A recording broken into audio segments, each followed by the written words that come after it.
Brasilidades, 1929. Aproveite, curta e se inscreva no canal Acervo da Alma. Continuação.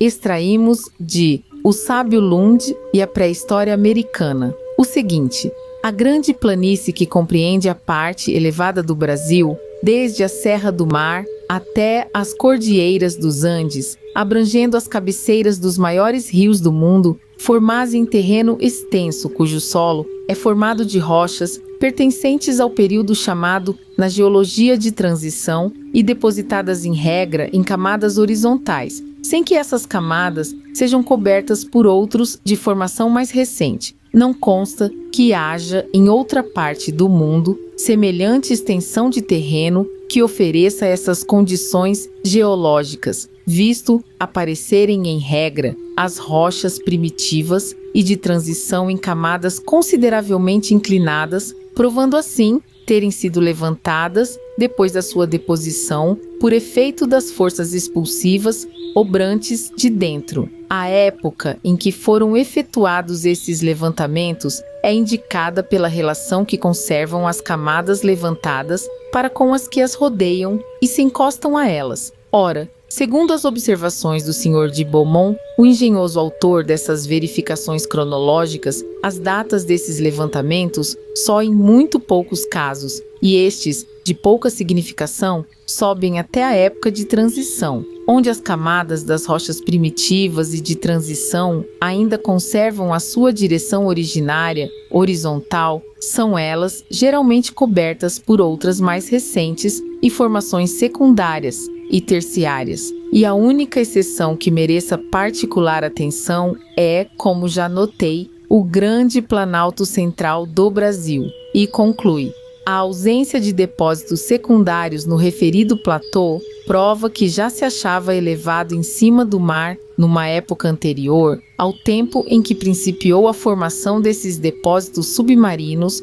ou em outros termos, que já existiu como um continente extenso a parte central do Brasil, quando as mais partes do mundo ainda estavam submergidas no seio do Oceano Universal, ou surgiam apenas como umas ilhas insignificantes, tocando assim ao Brasil o título de ser o mais antigo continente do nosso planeta. Aceitando a teoria de Wegener em relação à flutuação da parte do continente africano, que veio juntar-se aos Andes e formar a América do Sul, não nos parece certa a época quaternária, que o sábio dá como sendo a da sua separação, formando um só bloco, primitivamente, o Brasil, continuação da Líbia, e a África, a lendária Atlantis, ocuparia o espaço entre o México, as Ilhas Canárias e Cabo Verde, que formariam, com as pequenas Antilhas, os picos emergentes após o cataclisma. Ademais, note-se: 1. Toda a zona que costeia a Cordilheira Andina, de Bolívia, Argentina, assim como a parte ocidental dos estados brasileiros, Amazonas, Goiás e Mato Grosso, é constituída por charcos, pantanais e lagos. Segunda, nas tradições orais dos indígenas, restos de nações primitivas, há referências a civilizações desaparecidas, inscrições hieroglíficas e petroglíficas pré-incaicas, ruínas, atestando a existência de civilizações altíssimas, além das conhecidas. Terceiro, em todas as tribos sul-ameríndias, em tradições ou lendas, já fartas alusões ao pavoroso cataclisma que, em época remota, tragou parte da terra e seus habitantes. Quarto, Fawcett, o explorador inglês que desapareceu nas nossas selvas, apoiava a teoria de que, durante o período terciário e em princípios do quaternário, a maior parte do continente sul-americano teria desaparecido, submersa no oceano pela ereção da Cordilheira dos Andes. Pelos estudos que se fez dos Vedas, convenceu-se de ser o Brasil uma das terras de mais antiga formação geológica e que, se Atlântida existiu, deve ter sido aqui. Alexandre Braghini, O Enigma da Atlântida, refere à existência, no Museu Nacional de Lima, de uma alha-laje de pedra, coberta de esculturas e desenhos simétricos, cuja origem constitui um dos mais palpitantes problemas. La Piedra de Chavin, descoberta em 1940 em Huantara, entre destroços de edifícios Inca, por sua vez, construídos sobre as ruínas da Tiahuanaco. I.G. Hurley opina que as ruínas pré-incaicas de Chavin têm 2.000 anos, sendo essa laje de diorite, de 1,40 por 0,45, um dos monumentos mais antigos ultimamente conhecidos.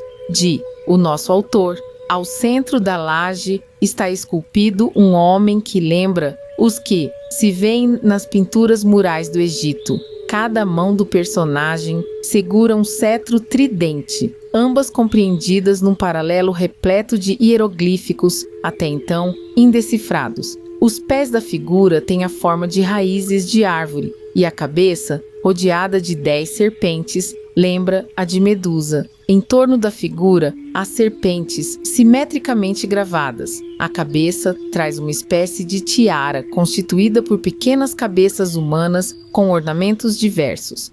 Hurley acredita que representa o deus do Amazonas e as serpentes que cercam o motivo central simbolizam os afluentes do rio Mar. O geólogo concorda que o Planalto de Roosevelt, que se estende pelos confins dos estados brasileiros do Amazonas e do Mato Grosso, esteve sempre emerso, desde o último período glaciário. Esse platô não é senão a continuação do Planalto de Goiás, o qual, com o continente de Ankara, Sibéria, são as duas únicas porções da superfície do globo que nunca estiveram submersas. O que a descoberta etimológica do sábio russo Bondar, do piolho de madeira Brasilapis bondaris, que só existe nas duas províncias siberianas de Yakutsk e Irkutsk e no Planalto de Goiás, vem confirmar que o Planalto Roosevelt abundam rochas vulcânicas sem o menor revestimento sedimentário.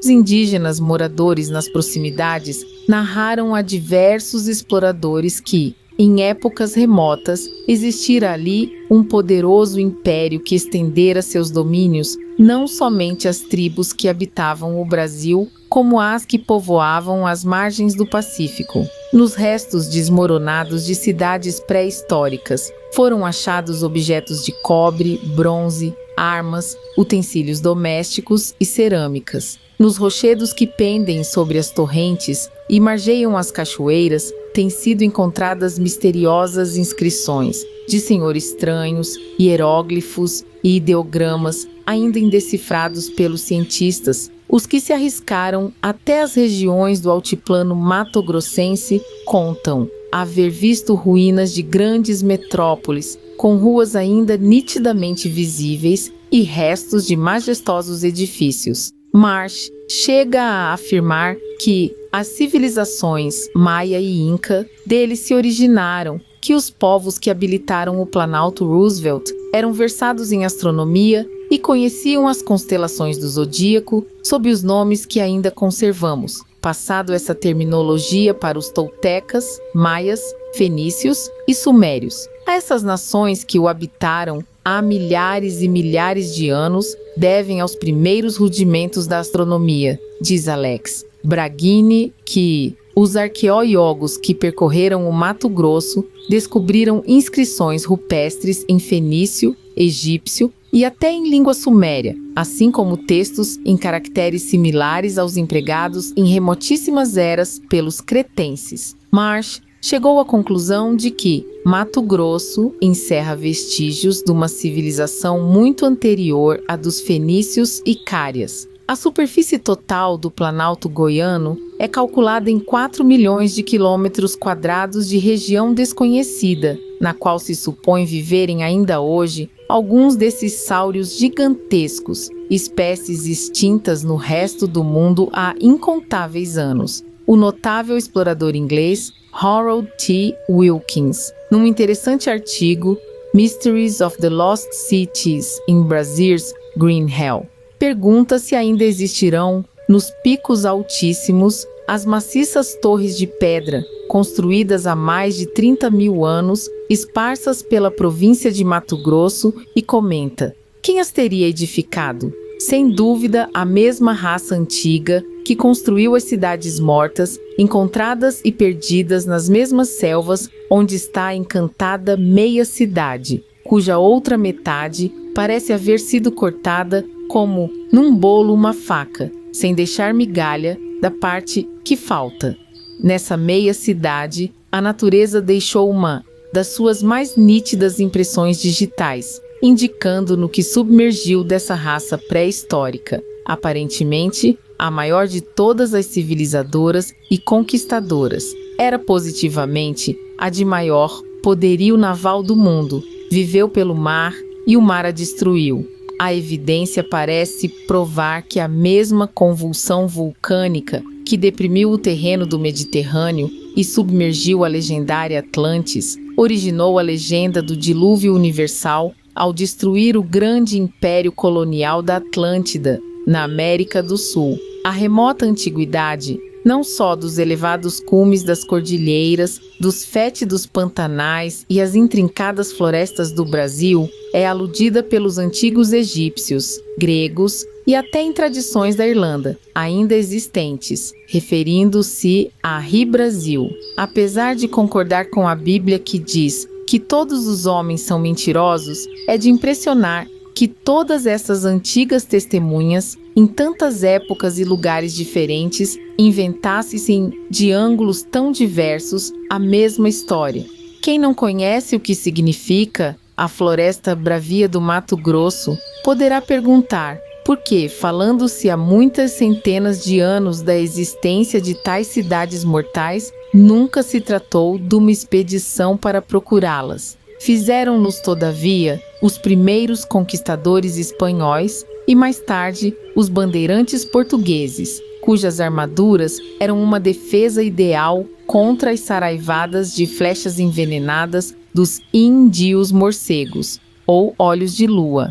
A primeira referência a elas é feita por um aventureiro português, no ano de 1743, num documento existente na Biblioteca Nacional do Rio de Janeiro, que o Cupim destruiu em grande parte, endereçado ao governador, dizendo que encontrara a cidade, porém não conseguira remover as rochas que lhe dependiam à entrada, e são os índios Andirá, dos sertões de Mato Grosso. Pedia ao vice-rei o necessário auxílio. Nesse documento manuscrito, lê-se o seguinte: acompanhados dos índios, entramos na cidade morta, passando por baixo dos 3 arcos, muito altos, sendo o do meio mais alto que os dos lados. No maior, haviam letras que não pudemos copiar devido à altura em que se achavam. Por detrás das arcadas havia uma rua, da largura das 3 arcadas juntas, de casas muito grandes, com fachadas de pedra esculpida, enegrecidas pelo tempo, inscrições, pareciam ter um dono, algumas com os assoalhos queimados, outras com enormes lajes, algumas com terraços abertos para a luz do dia. Entramos, a tremer de medo em algumas casas, mas em nenhuma encontramos vestígios de mobília nem de objetos que nos permitissem fazer íntima ideia da gente que as habitou. Os interiores são tão escuros que nenhuma luz do dia lá entra. As abóbodas repetiam em eco as nossas palavras e nos aterravam. Os enxames de morcegos que voaram nas nossas caras faziam um ruído de assustar.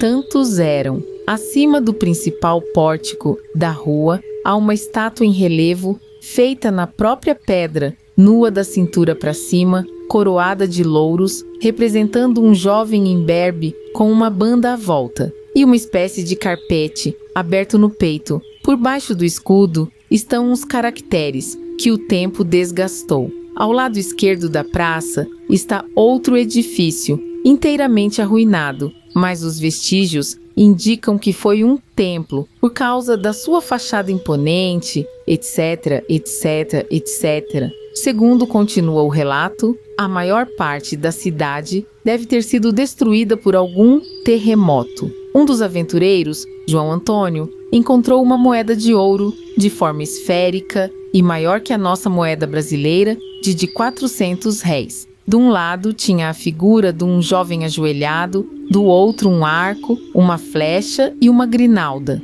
Refere-se também a um rio fazendo a volta da cidade por um lado, a lagos e poços. Há uma catarata, que compara ao Niágara, e continua. A leste da catarata, encontramos vários subterrâneos e túneis apavorantes, cavernas tão fundas que, apesar de muitas cordas, não encontramos o fundo. Uma das cavernas estava selada com uma laje tão pesada que todos os nossos homens juntos não a puderam remover. Copiamos cuidadosamente a inscrição.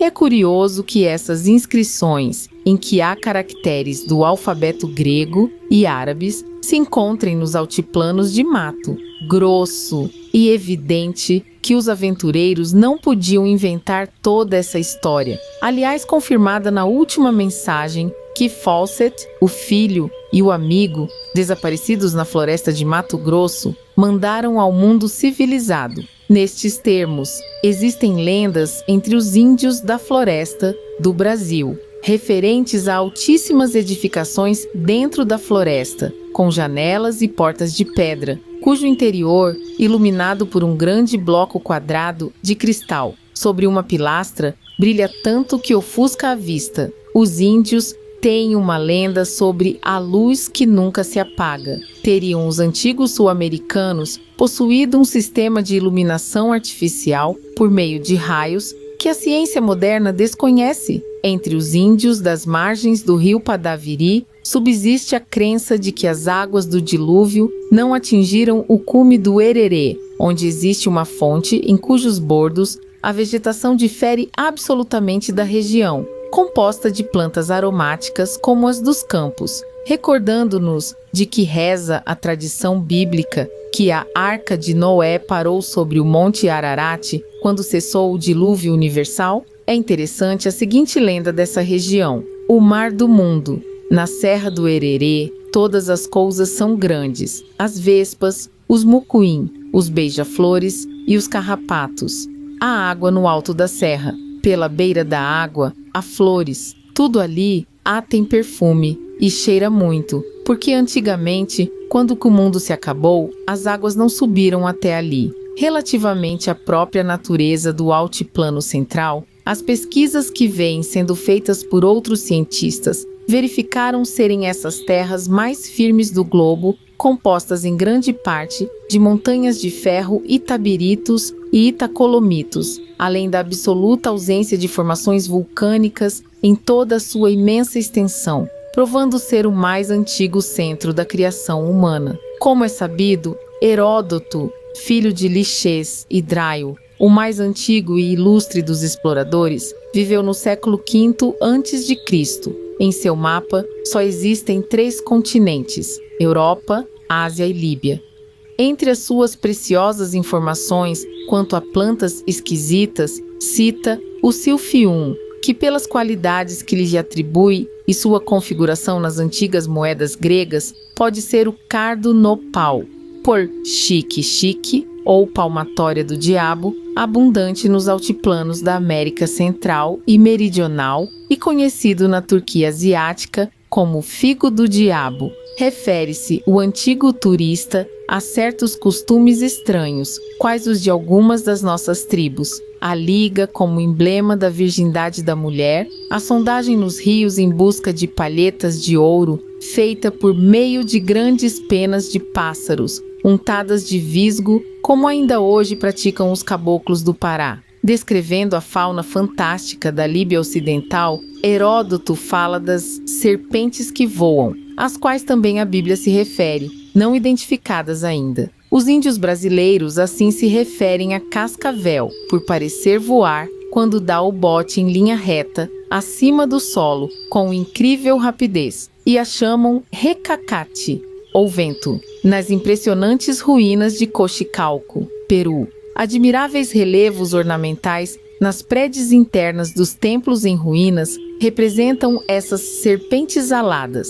Refere-se depois ao camelo branco da Índia, que não é senão o ruanaco dos Andes, que na Amazônia é conhecido por vicunha. Por fim, fala de formigas que trabalham na mineração do ouro, atirando fora das suas panelas os grãos que estorvam a sua construção.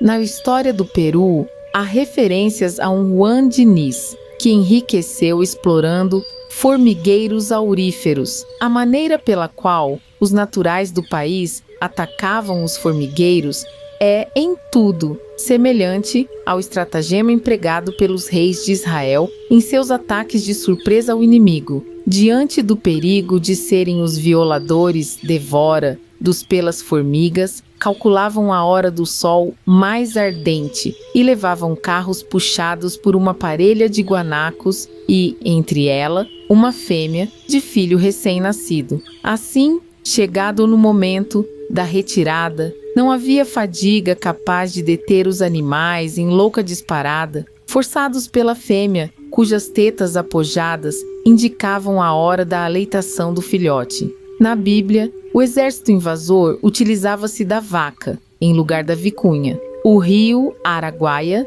e o Mar Vermelho. Não conhecendo a maravilhosa selva brasileira, tão cheia de sugestivo mistério, tenho de roubar algumas páginas a Coudreau, que minuciosamente percorreu as margens do rio Mar e o longo curso do Araguaia, para descrever-lhe as belezas. A região é a de um perfeito paraíso terrestre. O solo de tão pijante uberdade que não se faz mister cultivar as árvores frutíferas, nem cuidar de pastagens, nem do gado. Tudo nasce e se reproduz com o mínimo esforço possível. As florestas abundam em caça e os rios em peixes de toda a espécie. Ardentes que sejam os raios do sol, uma brisa constante torna frescas as noites. Nessa terra privilegiada, Deus realizou a mais perfeita de suas criações e concedeu a seus habitantes os mais delimitados dons. Parece que o céu e a terra se uniram,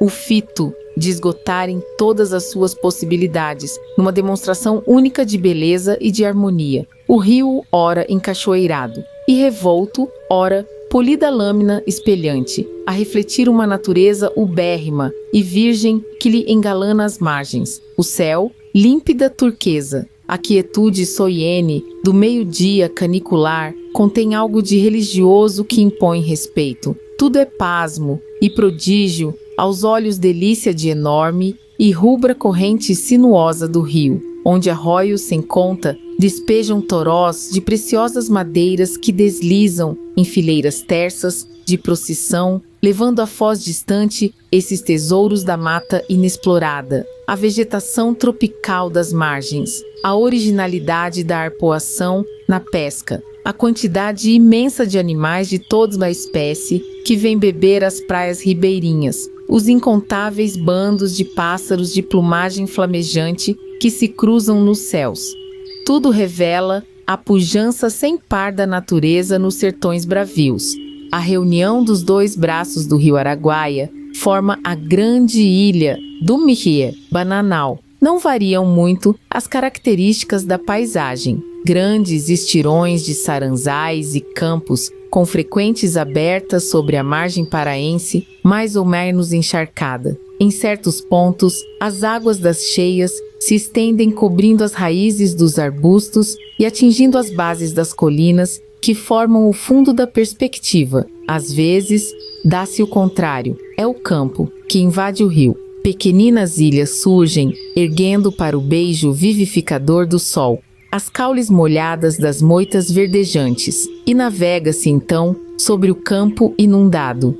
Súbito, tolda-se o horizonte. Uma rajada áspera precede a trovoada iminente, e o ribombar dos trovões anuncia a tempestade. A crista das vagas que se erguem, inquietas, franja-se de espuma branca que a luz baça da tormenta proximiriza de curiosos reflexos auriverdes. E sobre os campos alagados, as ondas projetam-se aos corcovos, crescendo em volume e força, pela ressaca que as atira sobre os rebordos da barreira submergida. O céu é um céu de inverno, turvo, carregado de nuvens sombrias. Sob a abóboda enegrecida, o dia se faz gríseo. As trevas escurecem o sol, tornando-se mais compactas pelo contraste das últimas claridades crepusculares que ainda iluminam o horizonte. O vento sopra rijo. cai uma chuva fustigante. Os remadores, trêmulos de frio, movem com arrancos fortes as pagaias e, desafiando com seus gritos estridentes a trovoada que os deve encontrar em lugar seguro, fazem deslizar célere a pequena Igaritê. Cessa a chuva, o vento, acalma-se, aquietam-se as ondas, e os remos caem das mãos fatigadas em luta com a tempestade. Uma distensão se faz na atmosfera como nos nervos dos homens. Os movimentos preguiçosos do rio que serena embalam molemente a pequena canoa, sob o céu já sem nuvens, que sorri. As águas baixam lentamente. À margem esquerda, o campo se transforma em pântano. As tempestades, violentas e rápidas, acabam sem transição como principiaram. O Araguaia, nessa parte do seu curso, não é mais que um rio recortado de praias e enseadas onde as rochas e as pedras são raras. O leito, sobre o qual corre a caudal possante e tranquila, é marginado pelos campos do Pará e pelos charcos da ilha do Bananaí. Centenas de garças dormem nos saranzais da margem direita. Suas formas hieráticas se destacam, imóveis, na folhagem verde claro do horizonte, onde tons levemente rosados indicam que vai romper a aurora. Uma névoa alaranjada se alonga e, além fazendo fundo, destacam-se pequeninas moitas, como desmedidos ramos brancos, formados pela profusão inumerável das níveas garças adormecidas, e uma nesga de luz, risca de ouro, a nuança grísia das águas plácidas e espelhantes do rio, e o bando de garças, em alegre revoada, tinge de branco, como asa imensa que espalmasse entre céu e terra. Acima do ponto em que vai nascer o astro-rei, uma luz opalina de tons avermelhados serve de tela, onde as nuvens esboçam pitorescas cenas de cavalos e cavaleiros de fantástica parada. Desponta o sol e grava nas retinas, antes de desfazê-la,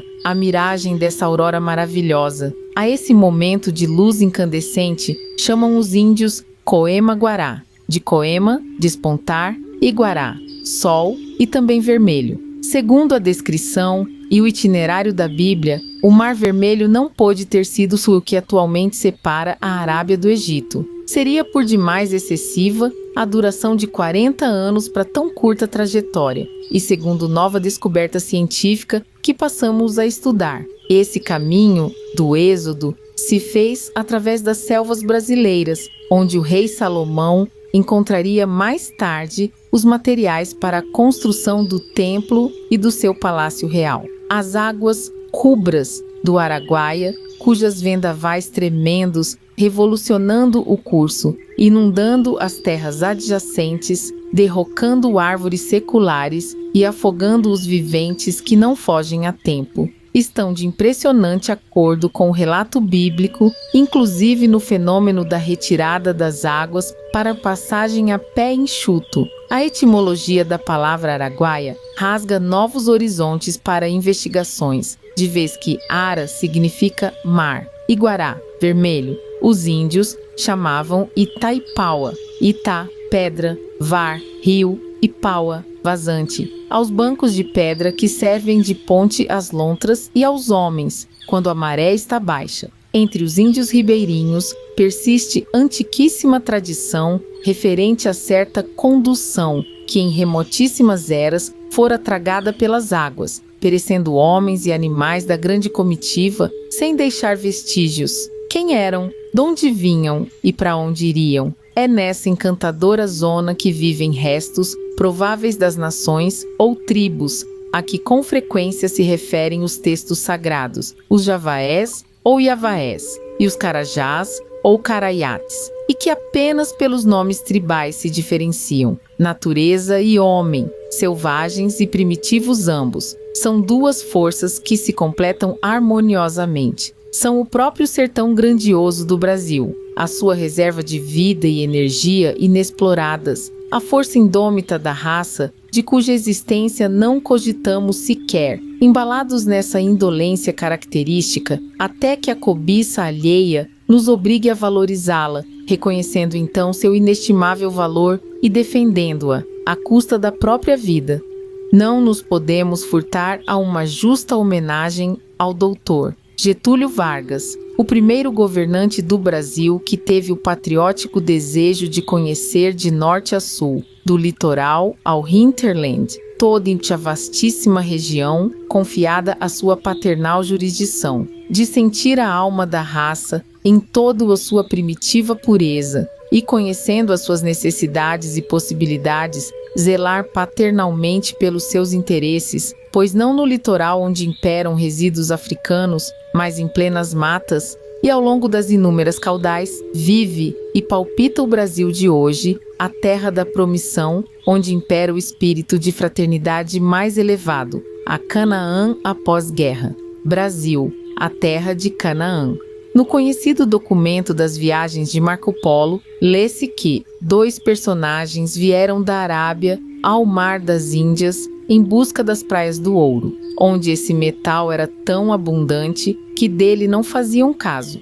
Prolongando-se para o Oriente, sobre um fabuloso número de ilhas, o Império das Índias invadia as costas de uma enorme península, conhecida por terra de Comar ou Coar, que olhava para a Arábia, do lado oposto às Índias, afirmavam os 2 viajantes. Tudo quanto disse dessa terra onde abundavam Baxã, ou pau-brasil, ouro, pedrarias, pássaros maravilhosos e vegetação nunca vista em região alguma, nos induz a pensar que se tratava da Líbia, já separada da África, e que se referiam ao norte do Brasil. Tanto a Bíblia, como o livro dos árabes e a tradição incaica, aludem a um povo civilizado e crente que se deixou dominar e perverter, uns homens vindos do Oriente e, por isso, denominados Filhos do Sol, subjugaram-nos, porém, abandonando mais tarde as suas crenças elevadas pela dos falsos deuses dos vencidos.